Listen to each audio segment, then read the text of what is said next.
എന്ന് ഞാനൊരു കൂവ കിട്ടിയിട്ടുണ്ട്, അത് കലക്കി വെക്കുകയാണ്. കൂവപ്പൊടി എടുത്തത് കലക്കി വെച്ചിട്ടുണ്ട്.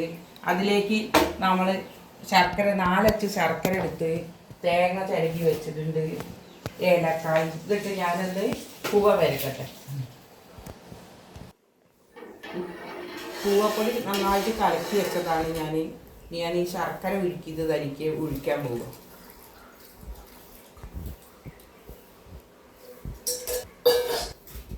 തേങ്ങ അതിലേക്ക് ഇടാം.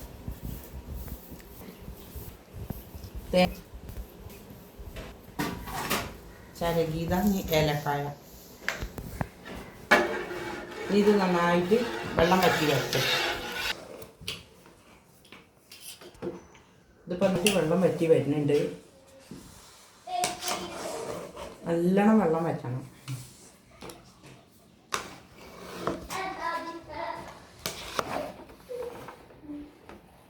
വെള്ളം വറ്റി വരുന്നത് ഇതിങ്ങനെ ഇളക്കിയും കൊണ്ട് നിൽക്കണം. ഏത് സമയം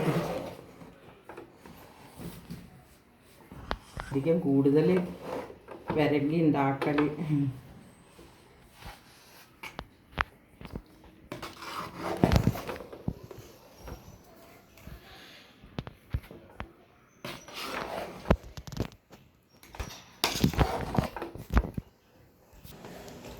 ഇതിപ്പോൾ നന്നായി വെള്ളം വറ്റി വന്നിട്ടുണ്ട്. കൂവ റെഡി ആയിട്ടുണ്ട്. നല്ലതായി സൂപ്പറായിട്ട് കൂവ വിരകി. ഇത് കണ്ട സബ്സ്ക്രൈബ് ചെയ്യാനും ലൈക്ക് ചെയ്യാനും മറക്കരുതേ കൂട്ടുകാരെ.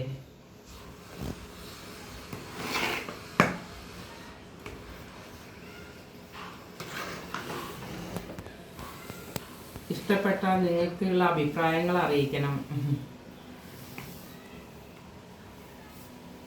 എന്നാൽ വേറൊരു വീഡിയോ ആയിട്ട് വീണ്ടും കാണാം.